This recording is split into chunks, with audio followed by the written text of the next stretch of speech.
நம்ம இன்றைக்கி பார்க்க போகிறது என்ன அப்படின்னா, லாஸ்ட் கிளாஸோட கண்டினியூஷனாக 1952ல், அதாவது அடுத்தது பிஎஸ் குமாரசாமி ராஜாக்கு அப்புறம் யார் சிஎம்மாக இருந்தார், அதுக்கப்புறம் என்னெல்லாம் நடந்துச்சு அப்படிங்கிற கான்செப்டில் நம்ம பார்க்க போகிறோம். ஸோ ஸ்டார்ட் பண்ணிக்கலாம். ஸோ இந்த அந்த டைமில் 1952 பொறுத்த வரைக்கும் பார்த்திங்கன்னா கட்சிகள் வந்து அதிகமாக இருந்துச்சு. நிறைய கட்சிகள் போட்டியிட ஆரம்பித்தாங்க. ஏன் அப்படின்னு பார்த்தீங்கன்னா, இந்த காங்கிரஸே வந்து நிறைய பிரிஞ்சிட்டாங்க. அந்த காங்கிரஸில் இருந்தவங்களே காங்கிரஸ் தனியாக, கம்யூனிஸ்ட் கட்சி தனியாக, அதுக்கடுத்து வந்து பார்த்திங்கன்னா பிரகாசம்னு ஒருத்தர் இருந்தார் இல்லையா நீதி கட்சியில், அவர் வந்து ஒரு கட்சியை தொடங்கியிருந்தார், மஸ்தூர் பிரஜா கட்சின்னு ஒன்று. அடுத்து வந்து என்ஜி ரங்கான்னு ஒருத்தர் கிருஷிகார் லோக் கட்சின்னு ஒன்று.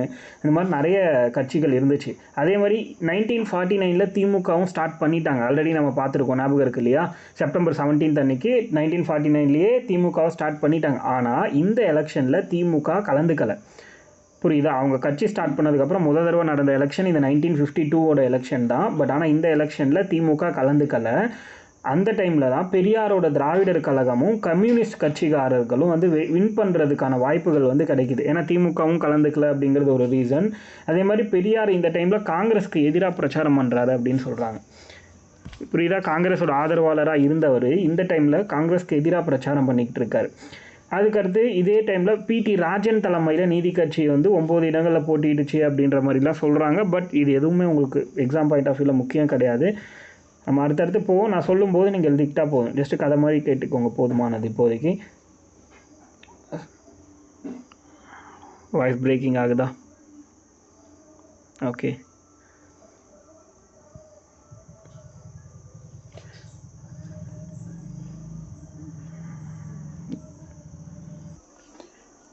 ஓகே, இந்த மாதிரி பல வகையான கட்சிகள் வந்து போட்டிடுறாங்க அந்த டைமில். அப்போ தான் வந்து பார்த்திங்கன்னா ஆளுநர் பிரகாசா அப்படிங்கிறவர் தான் வந்து பார்த்திங்கன்னா அந்த டைமில் சிஎம் ஆனவங்களுக்கு வந்து பார்த்திங்கன்னா அந்த பதவி பிரமாணம் அப்படிங்கிறது பண்ணி வைக்கிறாங்க. ஓத்ஸ் அண்ட் அஃபிர்மேஷன் அப்படின்னு சொல்லுவாங்க. ஸோ இந்த டைமில் ராஜாஜியை சென்னை ஆளுநர் என்ன பண்ணுறாருன்னா, இந்த ஸ்ரீ பிரகாசாங்கிறவர் சட்டமன்ற மேலவையோட உறுப்பினராக நியமிக்கிறார். புரியுதா? இந்த டைமில் தான் மேலவை அப்படின்னு ஒரு கான்செப்ட் கொண்டு வராங்க. இந்த மேலவையோட உறுப்பினராக ராஜாஜியை வந்து நியமிக்கிறாங்க. புரியுதா? அதுக்கப்புறம் ஆளுநர் பிரகாசாவே அந்த டைமில் 1952 ஏப்ரல் 1 ராஜாஜியை கூப்பிட்டு அரசாங்கம் அமைக்க சொல்கிறாரு. புரியுதா? ராஜாஜியை கூப்பிட்டு அந்த அரசாங்கத்தை அமைக்க சொல்கிறாங்க. 1952 ஏப்ரல் 10 ராஜாஜிக்கு பதவி பிரமாணம் செஞ்சு வைக்கிறாங்க. புரியுதா? 1952 ஏப்ரல் 10, இதை எழுதிக்கோங்க. 1952 ஏப்ரல் 10 ராஜாஜிக்கு பதவி பிரமாணம் செஞ்சு வைக்கப்பட்டிருக்கு.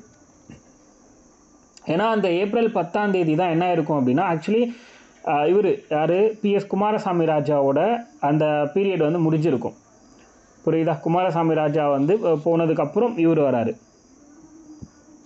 1952 ஏப்ரல் 10 நிற்கிறாரு. பட் ஏப்ரல் 1 தான் இவர் வந்து பார்த்திங்கன்னா அரசாங்கம் அமைக்கிறதுக்காக அழைப்பு விடுக்கப்பட்டிருக்கார். அடுத்தது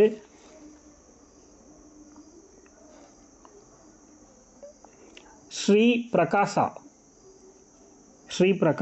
ஆளுநர் ஸ்ரீ பிரகாசா சுதந்திரம் கிடைச்சதுக்கப்புறம் முதல் தேர்தலில் முதல் ஆளுநராக இருந்தவர்னு சொல்லலாம் இவர். After independence first governor. Mains எழுதும்போது நாங்கள் வந்து இவரை தான் வந்து மெயின் கண்டென்ட்டாக யூஸ் பண்ணுவோம். கவர்னரை வந்து ஃபர்ஸ்ட் கவர்னர் அப்படிங்கிற பேரில் இவரை தான் பயன்படுத்தியிருக்கோம். ஓகேவா? அதுக்கடுத்து இதுக்கு முன்னாடி நம்ம வந்து ஃபஸ்ட்டு நோ கான்ஃபிடென்ஸ் மோஷன் பற்றி பார்த்துருப்போம். இப்போ இந்த இடத்துல சி சுப்பிரமணியம் அப்படின்னு ஒருத்தர் இருப்பார். சட்டப்பேரவையோட முன்னாடி உறுப்பினராக இருந்தவர். அவர் வந்து 1952 ஜூன் 30 ஒரு கான்ஃபிடென்ஸ் மோஷன் கொண்டு வரார். அதாவது நம்பிக்கை தீர்மானம். இதுக்கு முன்னாடி நம்ம பார்த்தது நம்பிக்கை இல்லா தீர்மானம், இது நம்பிக்கை தீர்மானம், கான்ஃபிடென்ஸ் மோஷன். புரியுதா? ராஜாஜி கவர்மெண்ட்டுக்கு நம்பிக்கை தீர்மானம்னு ஒன்று கொண்டு வராங்க. அதே மாதிரி இதுதான் வந்து இண்டிபெண்டன்ஸ்க்கு அப்புறம் சுதந்திர இந்தியாவில் முதல் முறையாக சட்டப்பேரவையில் கொண்டு வரப்பட்ட ஒரு நம்பிக்கை தீர்மானம்னா இந்த ராஜாஜி கவர்மெண்ட் அப்போ வந்தது தான். புரியுதா? சுதந்திர இந்தியாவுடைய